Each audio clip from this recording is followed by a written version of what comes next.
Good morning, welcome to Lead Bullets for Life. And guys, I pretty much dodged a bullet today. Today's forecast is rain for parts of the day. And I pretty much got lucky on Friday afternoon to make my video, send it out, which guys reminds me, I want to thank you for all your comments and all the views I received from this video itself. So it looks like the black powder videos will be pretty much a go with as far as getting more extra views and subscribers. Anyways, guys, a little groggy throat this morning, you know, because of the weather. Alright, so mail call just came in the mail here a few minutes ago. Now I took advantage of the Midway birthday special, and I needed a set of 45 long Colt dies. Well, just Colt dies. I got them right here, and they were $34. So I didn't make the cutoff for the free shipping. But I said, wait a minute, what else do I need with that set of dies? 4-hole turbo press. It just went over the $49 mark, and basically I was able to get the whole setup for $48. $48. That's what I paid for everything, which I think was a awesome deal, of course. Alright, so the kids came over last night. All of them came over last night, including my grandson, the oldest one. Then part of my wife's family also came over. Her son's daughter and in-laws came over as well. So it was a full day for me yesterday. And, you know, they made it special. I had cakes and pastries and Chinese food and Japanese food. And it was overwhelming, to say the least. And I got some pretty cool gifts. Alright, so got the old Remington cleaned up here, and it's ready to go for its next shoot. Soaked it in hot water and Dawn, scrubbed it out, and then gave it some house number 9 to, you know, top it off, keep it from rusting. And guys, so the results of the caps that I made yesterday, it was just more than I can expect. Every cap went bang. I was able to just, you know, repeat the process over and over. Cock the gun, fire, cock the gun, fire, cock the gun, fire.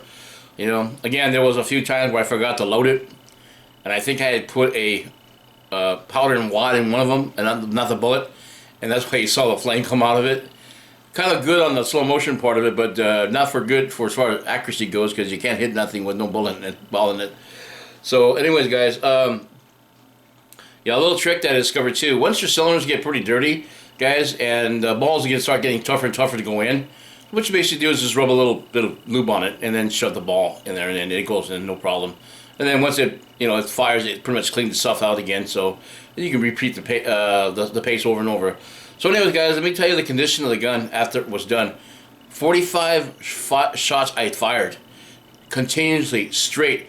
No binding of the cylinder, no cap jams. Every cap fell off the way it was supposed to, and so I was extremely impressed with the performance as well. So and the reliability, you know, it made me feel like if I had to use it in a defensive mode, you know, it would have fired all the way through at least 40-45 times, you know, and reloading and charging process and capping process. Unfortunately, guys, you know, the caps, you know, they're tedious to put on because they're so small, and I got big fingers, you know, and I'm trying to put the caps in. That's why, you know, a Ted Cash snail capper or a regular straight line capper would be more, what's the word I'm looking for, you know, user friendly, I guess. Less dropping of the cap, but you know, I'm doing one at a time, no big deal. And besides that, I didn't want the loose powder to get inside, you know, the work, so putting them on one by one was no issue. Just gotta be, you know, be a little bit careful and try to watch those big fat thumbs of mine. So, but anyways, guys, the revolvers clean up extremely easy. You know, taking it apart, soaking it, you know, and then using extremely hot water, boiling water actually works out. Try not to touch it with your bare hands though, because it gets pretty hot. You know, you might want to rinse it off with some cooler water so you can get down there and patch it up. Get it in the cylinders and the nipples and all. Nipples, you know, they came out really clean. And that's another thing too, guys. The nipples did not foul up. They went bang every time. and extremely surprised that it did that. You know, most cap and ball revolvers, you know, they plug up after 20 shots or so. And this one here, I mean, it kept going and going for about 45 shots, and I was extremely surprised. And I think the reason why is because of the compound I was using is basically large pistol rifle primers I was using. I just took them apart, put some powder, you know, took the powder out, and then bagged it up, or not bagged it up, put it in a container, and then used a small little scoop I made out of a straw, and just dabbed the compound inside the cap, turned it around, and then I had another one for the alcohol. Dipped the alcohol in there and just added the drop in there, set it aside. The next day, it was ready for firing. And I took one cap, test fired it, and it went pop. And I went, okay, this sounds good. This is promising. And then I started continuing on with the rest of them, and they just kept going and going. And I was expecting it to foul up on me and stop firing, but no, it kept going, and it really surprised me. So the compound itself, guys, does make a big difference, you know. I didn't purchase any of the compound mixture that the 22 sharpshooter shells, and so I just kind of like, you know, hacked a few primers for test shooting, and it worked out extremely well in my benefit, and the guns as well, and it made the shooting enjoyable for the fact that I didn't have to stop and repair the gun and clean out the nipples and whatnot. But the only time I took it apart was to check to see if the cylinder was loaded or not. And so other than that, I just kept the cylinder in the gun, kept loading and firing, loading and firing, loading and firing, cap, fired after one after another. So guys, I was extremely happy with that. All right, guys, let me show you the dies I got. Of course, you got your instruction and manual for loading data, and you get your cool little scooper here.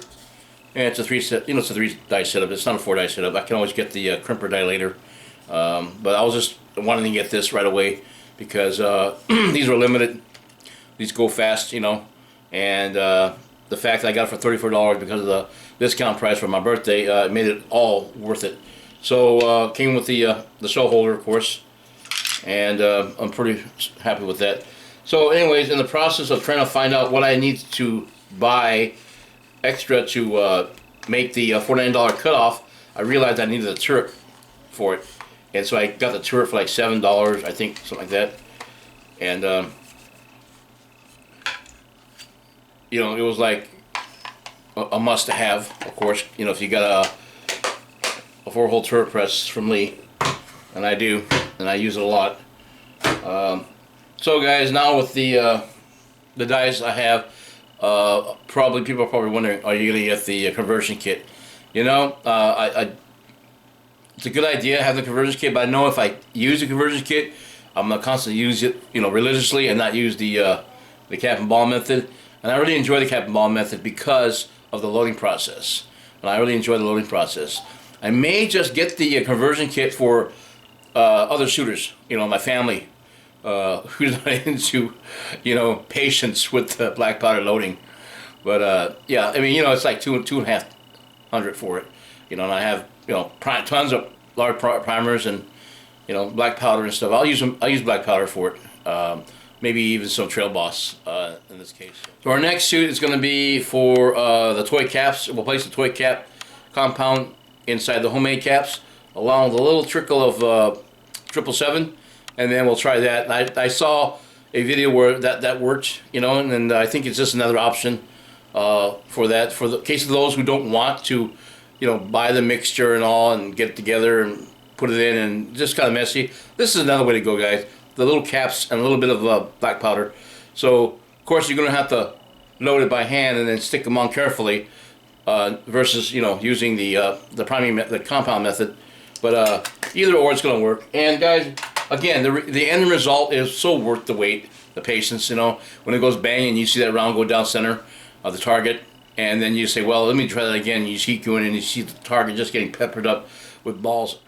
Alright, so guys, I've been looking at other revolvers. So I did see the Uberti 3rd generation Dragoon model. and instead of a 60 grain charge, it holds a 50 grain charge, and instead of a 9-inch barrel, it has a 7.5-inch barrel. And I thought that was pretty cool. You know, I saw a video on the 60 grain, you know, the Dragoon, the original one, and at 60 grains with the 140 grain black powder ball, lead ball, it was pushing at 1,230 feet per second. So the whole purpose of the Dragoon was to hit a man-sized target at 100 yards, just point and fire, and then, you know, knock them down. And they were very successful at that. According, you got, you know, a lot of practice. But 60 grains is a lot of powder, and it actually beats up your barrel wedge up pretty bad. You know, for, you know, consistently lows. 40 grains is pretty much what most people use. Anyway, that's all right, guys. So my weekend's over. I got to work tonight, and it's gonna be, you know, not too cold tonight, which is gonna be good. So I want to thank you guys for joining me today. Lead Bullets for Life here on my garage chat in the bedroom. If you like what you see, guys, you want to see more, please rate and subscribe. Tell a friend. Let them know what's going on. Give them my channel. And we'll see you at the range or at the reloading bench. Lead Bullets for Life out. Enjoy your weekend. Bye for now.